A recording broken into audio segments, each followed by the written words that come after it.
What is up, guys? Back in another video here in California Travel Shots. In this video, for those who have seen the Hoover Dam face to face, would describe it as one of the most unbelievable dams in the world. Even those who have never visited the site in person can vouch for the dam's reputation with a height that's equal to be a 60-story building. The Hoover Dam is one of the largest man-made structures in the United States and was the highest dam in the world when it was completed all the way back in 1935. Built during the Great Depression on the Colorado River, the Hoover Dam has since then established itself as an important part of America's infrastructure and a representation of technological know-how. With enough water to irrigate roughly 2 million acres, Hoover Dam doesn't just look powerful, it is powerful. In this video, we're going to take you through the history of the Hoover Dam and see exactly why it is the most protected dam in America. The government was already seeking ways to tame the Colorado through the engineering skills of the Bureau of Reclamation. But with 7 states disputing how much of the river's water each could claim, construction of a dam, any dam, was only a dream. But in 1921, Secretary of Commerce Herbert Hoover joined representatives from the 7 states to seek out a solution to equal water rights. Hoover proposed to simply divide the area into a lower and upper basin and leave further negotiations to the states within those basins. This compromise paved the way for the Boulder Canyon project to be constructed. And in 1931, a structure that would one day bear Hoover's name began with an explosion. Not only of black powder and dynamite, but one of human tenacity and ingenuity. It was the largest single contract awarded to that time by the federal government. It took the combined resources of 6 companies, forged into a single contracting entity, to undertake the mammoth project. But before the first shovel of earth could be removed, the Colorado River had to be diverted from its timeless path. The key was to cut 2 tunnels through the canyon walls on each side of the river, each 56 feet in diameter and approximately 4,000 feet long. The 4 tunnels took 2 years to complete.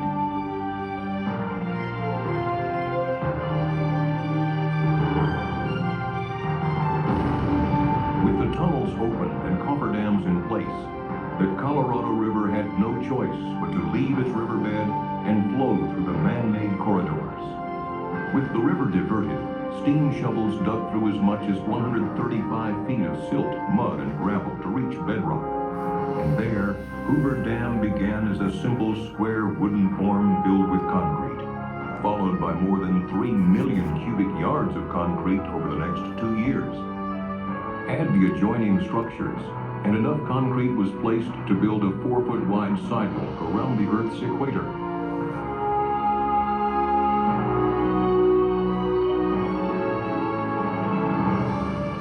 Heat from the setting concrete was predicted to take more than 100 years to cool, but engineers fashioned 1-inch steel pipe inside each concrete block before it was poured. A refrigeration plant so massive it could produce a 1,000-ton iceberg every day continuously pumped cold water through the pipes, cooling the concrete so construction was never interrupted. This innovative idea helped the entire structure be completed in just 5 years, 2 years ahead of schedule.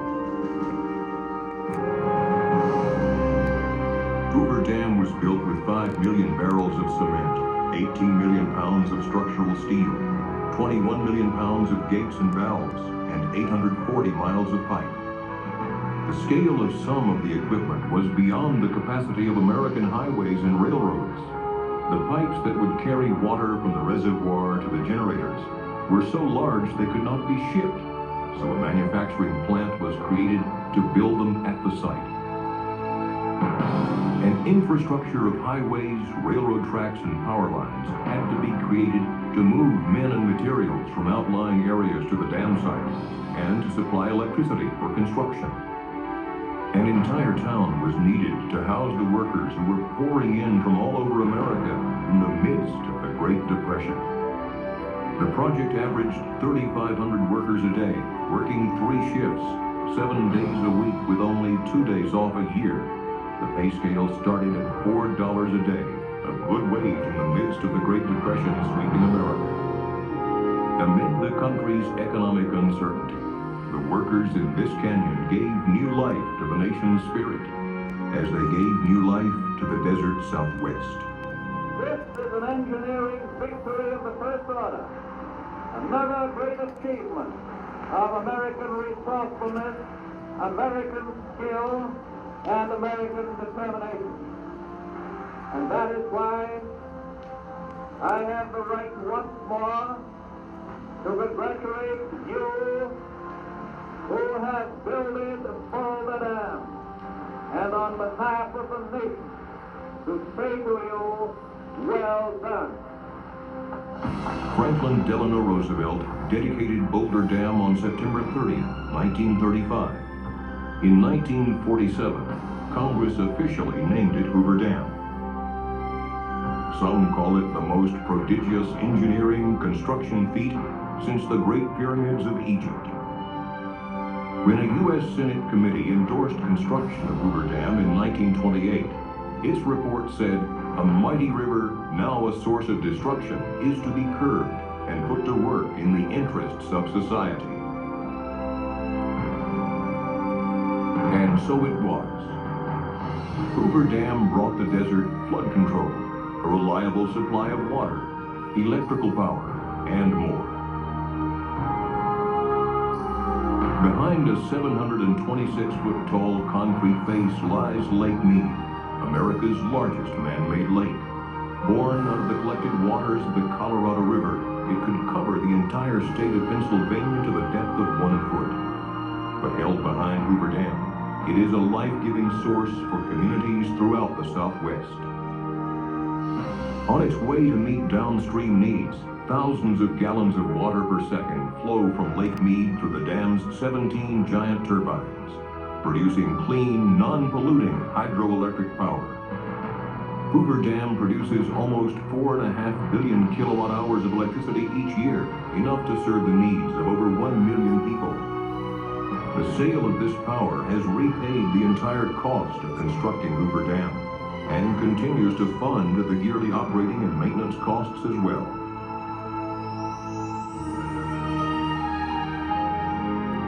Hoover Dam helped ensure a future for the communities that settled along the river and the low, flat valleys of Southern California and Southwest Arizona. In Las Vegas, Phoenix, Los Angeles, and other smaller cities, Colorado River water delivered from Lake Mead helps meet the needs of millions of people a year. Hoover Dam and other dams along the Colorado River contain the floodwaters spawned each spring by melting snows, and from their reservoirs flows an assured and reliable water supply for water users throughout the basin. Combined with the warm climate and rich soils of the lower Colorado River basin, water from Lake Mead has created some of the most productive farmland in the country.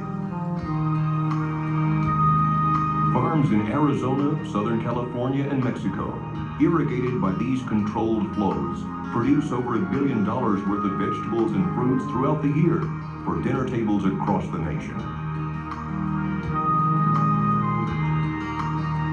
The clear reservoirs and controlled river stretches resulting from construction of Hoover and other dams have created year-round recreational opportunities at the National Park Service's Lake Mead Recreation Area and other locations along the Colorado River. Hoover Dam first helped create and now helps sustain the high quality of life enjoyed by millions of people in the desert Southwest. At Hoover Dam and its other projects throughout the West, the Bureau of Reclamation is focused on efficient, effective, environmentally sensitive water resources management to help ensure our limited water supplies can meet the needs of all who depend on them. Wherever the system delivers water, life flourishes.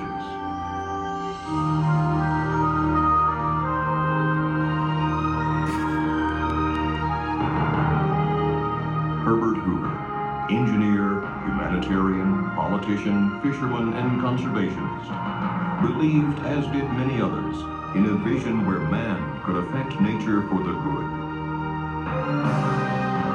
With every touch of its coarse, concrete skin, and each sparkle that dances behind its crown, Hoover Dam reminds us of the need to dream noble purposes and the strength of the human spirit to achieve great aspirations.